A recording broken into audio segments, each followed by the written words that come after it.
की रचना कर चुका हूँ।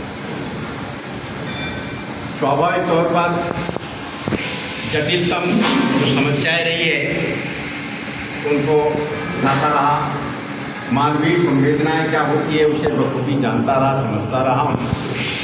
और कोई समस्या अगर विकट से विकराल स्थिति में पहुँच जाए तो उसका समाधान किस स्तर पर हो सकता है उस बारे में भी मुझे जानकारी रहती है। जैसे कि मीडिया के बंधु आज भी तमाम आरोप लोग लगाते रहे कि मीडिया आज किसी एक पक्ष में चल रहा है आदि आदि, लेकिन ऐसा नहीं है। मीडिया का भाव है वो सामने आता है, कुछ ना कुछ कारण ऐसे व्यावसायिक हो जाते हैं तो उसके कारण होता है कुछ चीज़ों को सामने उजागर करना कठिन हो जाता है। लेकिन फिर भी वो मीडिया का बंधु अगर किसी बैनर पे बंदी से हो तो उस बैनर से निकल करके बाहर जब आता है तो अपनी पूरी वही सोच वाली पद्धति लागू कर देता है, वही सोच चालू हो जाता है, वही जिंदादिली शुरू हो जाती है और वही वंचितों के लिए न्याय दिलाने का क्रम शुरू हो जाता है। तो साथियों, हालांकि मीडिया में आने के पहले भी मैं राजनीतिक मंचों पर रहा हूँ और इस देश के प्रदेश के नामी राजनेताओं ने मेरे भाषण शैली के कारण मुझे साथ में लिया था। और मीडिया में पत्रकारिता में आने के पहले मेरी एक किताब प्रकाशित हो गई थी, उसके बाद मैं एडिटर भी बना।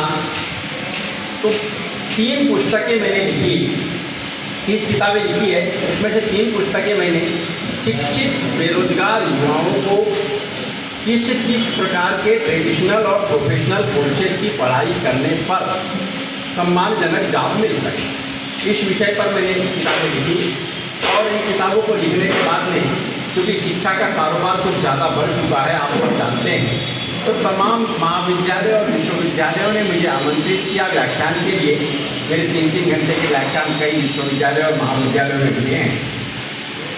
एक बार मैंने वहाँ के कुलपति से जीत किया कि मुझे ऐसा लगता है कि मेरा भाषण सैद्धांतिक है और मेरी किताबें भी सैद्धांतिक है, प्रायोगिक धरातल पर शायद खड़ी नहीं उतर रही है।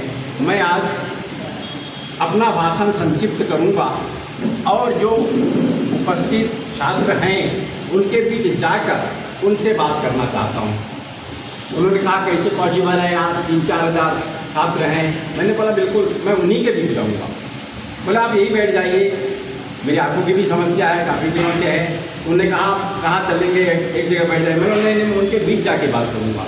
और मैं आपको बताना चाहता हूँ लगातार 3 घंटे तक खड़े खड़े उन छात्रों से मैंने चर्चा किया और तब मुझे पता चला कि सचमुच मैं सैद्धांतिक बात कर रहा हूँ, प्रायोगिक बात नहीं कर रहा हूँ। यदि प्रायोगिक बात मुझे करना है तो इन लोगों के बीच जाना होगा। युवाओं को समस्या तो दिखाई देती है लेकिन समस्या का स्वरूप दिखाई नहीं देता। समस्या है वे जानते हैं, बेरोजगारी है वे जानते हैं, बेरोजगारी किस कारण है ये नहीं जानते। और यदि कारण उनके पास कुछ करीब तक पहुँच भी जाए तो उस पर मंथन नहीं कर पाते। बड़ी चिंताजनक बात है।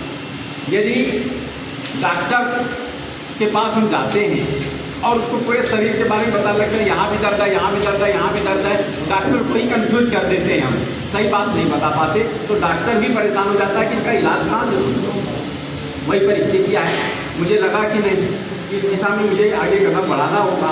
तो मैंने बेरोजगारी की समस्याओं का बारीकी से अध्ययन किया और उसमें से 9 मुद्दे निकाले जिसके तहत बेरोजगारी पर अंकुश लगाया जा सकता है।